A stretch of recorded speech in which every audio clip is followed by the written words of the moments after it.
Hello bachcho, so we are back now with our next topic of solutions, that is vapor pressure of liquid solutions. Vapor pressure of liquid solutions. आपको मैंने अपने पिछले videos में बताया था कि solutions की जो स्टेट होती है वो उसके सॉल्वेंट पे डिपेंड करती है। तो यहाँ हम लिक्विड सॉल्यूशंस की बात कर रहे हैं। इसका मतलब साफ है कि हमारा जो सॉल्वेंट है वो क्या है, वो लिक्विड है, और जो हमारा सोल्यूट होता है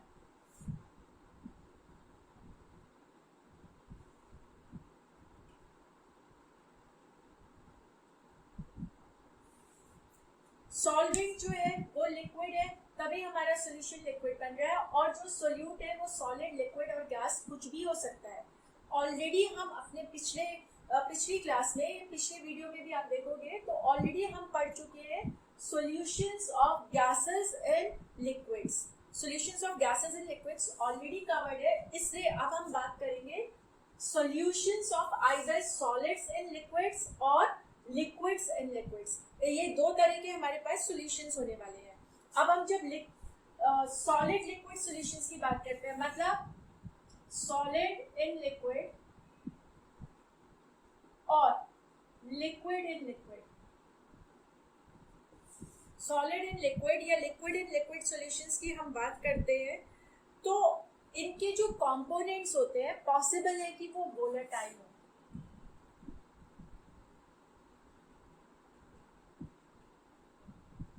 कंपोनेंट्स वोलेटाइल हो। जनरली लिक्विड कंपोनेंट वोलेटाइल होता है, सॉलिड कंपोनेंट जरूरी नहीं है वोलेटाइल हो, वो नॉन वोलेटाइल भी हो सकता है, it can be non volatile also. एक और बात जो यहाँ जानने की है कि ऐसे जो सॉल्यूशंस होते हैं उसमें मोस्टली जो सॉल्वेंट होता है वो तो सिंगल होता है, एक ही होता है, पर जो सोल्यूट है वो मोर देन वन हो सकता है। बट यहाँ पर हम केवल और केवल बात करेंगे ऐसे सॉल्यूशंस की जिनमें एक सॉल्वेंट है और एक ही सोल्यूट है। मतलब टोटल कितने कंपोनेंट्स हैं? टोटल 2 कंपोनेंट्स हैं, और वो सॉल्यूशंस जिनमें 2 कंपोनेंट्स होते हैं उनको हम बोलते हैं बाइनरी सॉल्यूशंस। तो ये भी एग्जाम्स में पूछा जाता है, इस पर फोकस करो। By means 2। Binary solutions are those which contain only 2 components, और जब 2 ही कंपोनेंट है तो इट्स क्वाइट ऑब्वियस कि एक कंपोनेंट सॉल्वेंट होगा और दूसरा कंपोनेंट सोल्यूट होने वाला है। तो इस बेसिस पे हमारे ये 2 तरह के सॉल्यूशंस बनने वाले हैं, liquid in liquid and solid in liquid solutions. तो पहले हम बात करेंगे लिक्विड इन लिक्विड सॉल्यूशंस की। तो चलो देखते हैं ये लिक्विड इन लिक्विड सॉल्यूशंस क्या है और कैसे है।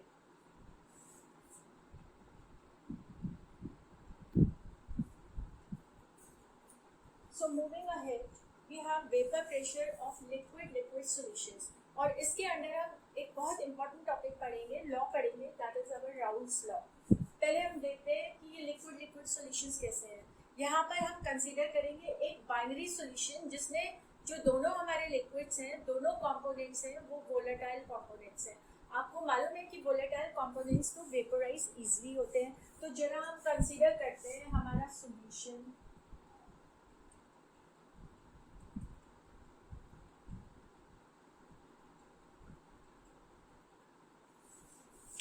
ये हमारा दोनों लिक्विड्स का बाइनरी सॉल्यूशन है। और इसमें एक बात तो पक्की है कि भाई एक हमारा जो लिक्विड है वो ज्यादा वोलेटाइल होगा, जबकि दूसरा लिक्विड उससे कम वोलेटाइल होगा। और दोनों ही क्योंकि वोलेटाइल है तो दोनों वेपोराइज करेंगे, वेपर्स फॉर्म करेंगे। तो अब होने क्या वाला है कि ये वेपोराइजेशन का जो प्रोसेस है क्या होगा इसमें, मतलब वेपोराइजेशन हो रहा है, लिक्विड्स इवापोरेट हो रहे हैं, कंडेंस हो रहे हैं, इवापोरेट हो रहे हैं, कंडेंस हो रहे हैं, इवापोरेट हो रहे हैं, कंडेंस हो रहे हैं।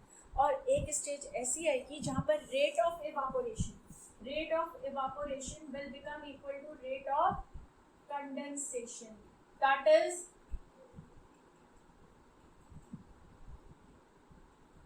Equilibrium is reached. और जब ये इक्विलिब्रियम हमारा पहुंच जाएगा, इस स्टेज पर हमारा जो यहाँ पर टोटल प्रेशर होगा वो हमारे दोनों कंपोनेंट्स के प्रेशर का सम होगा। दोनों कंपोनेंट्स जो वेपोराइज होकर यहाँ पर वेपर बना रहे हैं, वो उनके अपने अपने अलग अलग इंडिविजुअल वेपर्स जो प्रेशर एक्सर्ट कर रहे हैं, वही प्रेशर को हम ऐड कर लेंगे। प्रेशर्स को हम कहते हैं पार्शियल प्रेशर्स। तो अगर हमारा पहला कंपोनेंट ए है और दूसरा बी है, तो this will be partial pressure of A plus partial pressure of B. So the total vapor pressure of a liquid solution, binary solution, will be partial pressure of the first component, that is A component, plus partial pressure of the second component, that is B component. अब जाके हमारे ये scientist Raoul's picture में आए। इन राउल साहब ने हमें क्या बताया? इन साहब ने हमें बताया कि अगर हमारे पास सॉल्यूशन है, किसका सॉल्यूशन है? दो वोलेटाइल लिक्विड्स का सॉल्यूशन है। किसका सॉल्यूशन है? दो वोलेटाइल लिक्विड्स का सॉल्यूशन है। तो इस सॉल्यूशन के जो दोनों कंपोनेंट है, उनमें से हर एक कंपोनेंट का जो पार्शियल प्रेशर होगा वो उसके मोल फ्रैक्शन के बराबर होगा। मतलब राउल्स लॉ क्या स्टेट कर रहा है? राउल्स लॉ बोल रहा है partial pressure of each component way partial pressure की बात कर रहे हैं तो वेपर फेज में partial pressure of each component in vapour phase is directly proportional to the concentration of that component in the solution phase. Is directly proportional to concentration, जिसको हम mole fraction बोलते हैं, mole fraction of the same component in solution. तो यहाँ से हमें मिलता है कि हमारा पार्शियल प्रेशर, सपोज ए की बात कर रहे हैं, will be directly proportional to mole fraction of A, and similarly partial pressure of B will be directly proportional to mole fraction of B. Mole fraction of B। और इसको थोड़ा generalise करना है तो भाई partial pressure of any component is directly proportional to its mole fraction in the solution. अब हमें यहाँ पर पता है कि भाई दोनों जो कंपोनेंट्स हैं वो अपना अपना वेपराइज हो रहे हैं और अपने उनके वेपर्स पार्शियल मतलब उनका प्रेशर एक्सर्ट कर रहे हैं। टोटल प्रेशर इस सॉल्यूशन का, total vapour pressure each component के प्रेशर का साथ होगा। So P total will be equal to PA plus PB, ये हमें पता है। अब जरा हम यहाँ से इसको आगे सॉल्व करने की कोशिश करते हैं। तो यहाँ हमें क्या मिलता है, इसको मैं अभी हटा देती हूँ। P equals to K into X, that is mole fraction. यहाँ पर फोकस करने की बहुत जरूरत है। अगर हमारा यहाँ पर लिक्विड जो है अकेला है, ओनली लिक्विड है, मतलब सॉल्यूशन नहीं है, तो जब वो वेपर बनाएगा तो वेपर जब यहाँ आएंगे तो जो प्रेशर होगा वो उसी एक ही कंपोनेंट के वेपर प्रेशर के बराबर होगा। मतलब total pressure will be equal to, total pressure in that case will be equal to partial pressure of this pure component है। Partial pressure of pure component है जिसको हम P नॉट बोल देते हैं। Partial pressure of pure component है, मतलब component A ही है ना हमारा, तो उस केस में उसका मोल फ्रैक्शन, A का मोल फ्रैक्शन भी तो 1 होने वाला है। आपको मालूम है सॉल्यूशन में जितने भी कंपोनेंट्स होंगे उन सबके मोल फ्रैक्शन का सम हमेशा 1 होता है। ये ऑलरेडी आप पढ़ चुके हो, सबका सम 1 होता है। और यहाँ तो है ही एक कंपोनेंट, तो भाई उसका मोल फ्रैक्शन तो 1 होने ही वाला है। मतलब ये है कि अगर हम A की बात करते हैं तो when XA value is 1, then PA is equal to PA naught। PA naught क्या था? जब प्योर A कंपोनेंट का वेपर प्रेशर, इसको हम अपनी PT यहाँ पर लिखी हूँ मैं, PT क्या था? PA प्लस PB, इसमें सब्स्टिट्यूट करते हैं। PT will be equal to PA। PA क्या आने वाला है यहाँ से? अब देखो यहाँ से PA क्या आने वाला है? PA will be equal to K हमने ये निकाला, PA not into XA। PA is PA not XA। Similarly PB will be PB not XB। अब हमें पता है, अब हमें अच्छे से पता है कि हमारा जो सॉल्यूशन है उसमें दो कंपोनेंट है ना, A और B। अभी आपको बताया था कि A का मोल फ्रैक्शन प्लस B का mole fraction this is equal to 1। Suppose हमारा यहाँ पर मानते हैं हम कि हमारा जो B है, B है वो ज़्यादा वोलेटाइल है A से, B ज़्यादा वोलेटाइल है A से, तो हमारा मोल फ्रैक्शन A का कितना हो जाएगा 1 माइनस XB, यहाँ पर सब्स्टिट्यूट कर दो, PT will be equal to P not A into mole fraction of A की जगह 1 minus mole fraction of B plus PB not into mole fraction of B। PT is equal to, open करते हैं, PA not minus PA not X B plus PB not XB।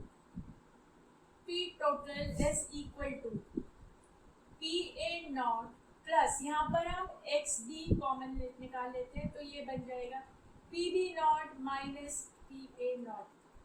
PT is equal to, इसको थोड़ा सा rearrange करते हैं, PB not minus PA not XB plus PA not. इस पर आप थोड़ा सा फोकस करो, ये हमारा एक रिलेशन बन चुका है और इस रिलेशन को थोड़ा सा हम क्या करने वाले हैं, कंपेयर करेंगे y equals to mx plus c।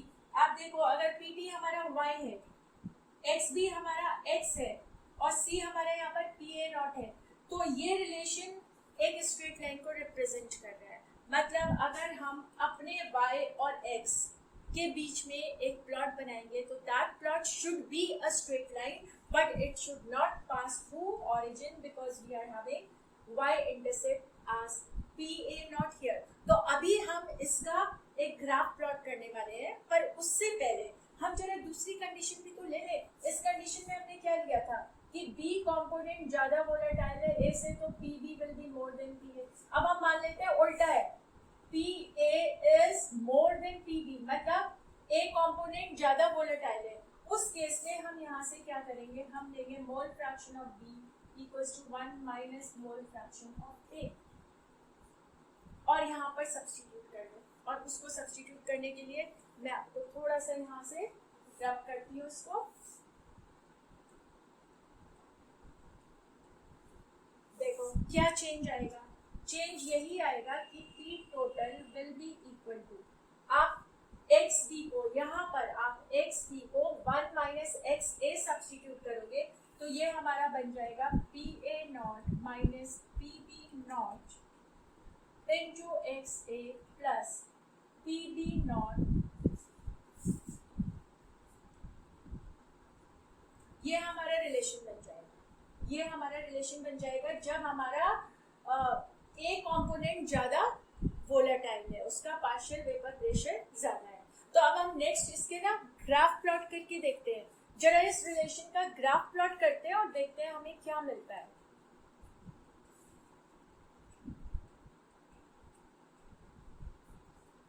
So we have seen that this is the relation we get. Total vapor pressure depend कर रहा है component mole fraction of component 2 पर।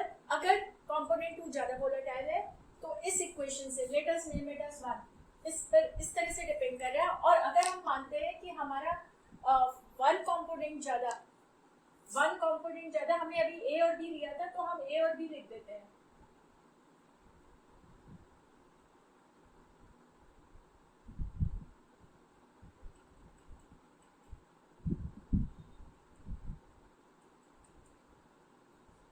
इस तरह से हमारा कंपोनेंट बी ज्यादा वोलेटाइल है तो हमारा ये रिलेशन है, और अगर हमारा कंपोनेंट ए ज्यादा वोलेटाइल है तो ये रिलेशन है। Let us name it as B. इन रिलेशंस को अगर हम देखते हैं, अभी हमने इनको कंपेयर किया था equation of a straight line से, लीनियर इक्वेशन से। तो यहाँ से लीनियर इक्वेशन से इसको कंपेयर करते हुए we can draw the following conclusion. क्या? Total vapour pressure is related to mole fraction of any one component.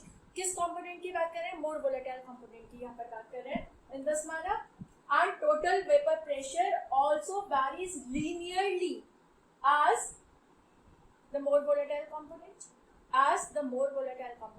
मतलब एक तरह से हम बोल सकते हैं कि अगर हम प्लॉट करते हैं टोटल वेपर प्रेशर का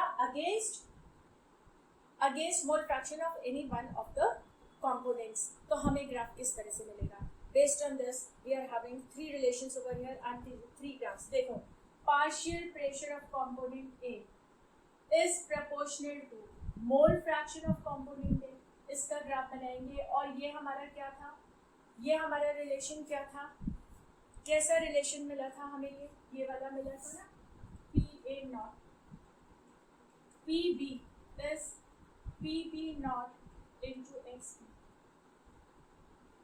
इसको थर्ड और फोर्थ कर लेते हैं।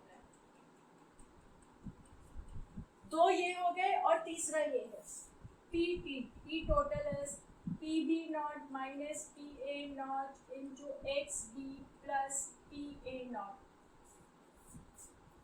इन वाले रिलेशंस को हम पहले भी ग्राफिकली रिप्रेजेंट कर चुके हैं। जरा एक बार दोबारा से देखते हैं कैसे।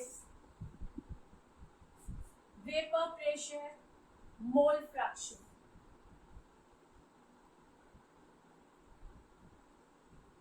यहाँ रिप्रेजेंट करेंगे कंपोनेंट ए, यहाँ रिप्रेजेंट करते हैं कंपोनेंट बी। यहाँ पर मोल फ्रैक्शन कंपोनेंट ए का 1 है और यहाँ कंपोनेंट ए 0 है, यहाँ कंपोनेंट बी 0 है, यहाँ कंपोनेंट बी 1 है। मतलब कंपोनेंट ए का मोल फ्रैक्शन 1 होने का मतलब है दिस इज प्योर कंपोनेंट ए।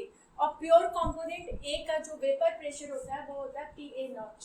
मतलब total vapour pressure of any pure component will be equal to partial pressure of that pure component. So let us mark it as P A nought. जब हमारा component का mole fraction 1 है तो हमारा total pressure इतना है। जैसे जैसे हम मोल फ्रैक्शन कंपोनेंट ए का डिक्रीज करते हैं, पार्शियल प्रेशर ऑफ ए भी तो डिक्रीज होगा। और जब हमारा लिक्विड जो है हमारा सॉल्यूशन जो है उसमें हमारा केवल और केवल प्योर कंपोनेंट बी बचेगा, तो मोल फ्रैक्शन ऑफ ए 0 हो जाएगा, तो उसका पार्शियल प्रेशर भी वेपर्स में 0 हो जाएगा। So this is what we are going to get, ये मिलेगा हमें। इसी तरह से जब हम यहाँ पहुंचे, हमारा प्योर कंपोनेंट बी हो चुका है, वो बी ज्यादा वोलेटाइल है, तो हमारा P B nought P A nought से ज्यादा होगा और हमारा इसका ग्राफ मिलने वाला है ऐसा, क्योंकि यहाँ पर क्या है, मोल फ्रैक्शन ऑफ बी 0 है, तो भाई उसका पार्शियल प्रेशर भी 0 है। और जब हमने दोनों का मिक्सचर लिया, सॉल्यूशन लिया, तो सॉल्यूशन का वेपर प्रेशर ये था। This represents P total which is equal to, और अगर आप इस पर ध्यान दोगे तो हमेशा जो इन दोनों के सॉल्यूशंस का टोटल वेपर प्रेशर है वो partial pressure of pure component ए जो कि लेस वोलेटाइल है उससे ज्यादा होगा, और प्योर कंपोनेंट बी के total pressure that is P not be उससे हमेशा कम होगा। इन दोनों एंड्स के बीच में ये लाई करेगा। So this is how we have to plot it.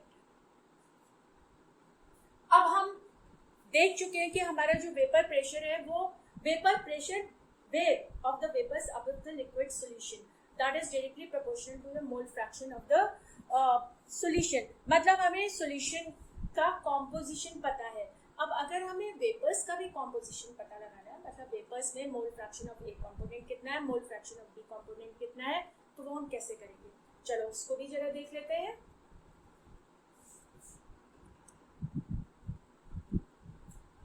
तो वेपर फेज में हमारे जो दोनों कंपोनेंट्स हैं उनका कंसंट्रेशन कितना है, इसको डिटरमिन हम कर सकते हैं कैसे, partial pressure of both the components की हेल्प से। किस तरह, let us suppose mole fraction of A and B components in the vapor phase.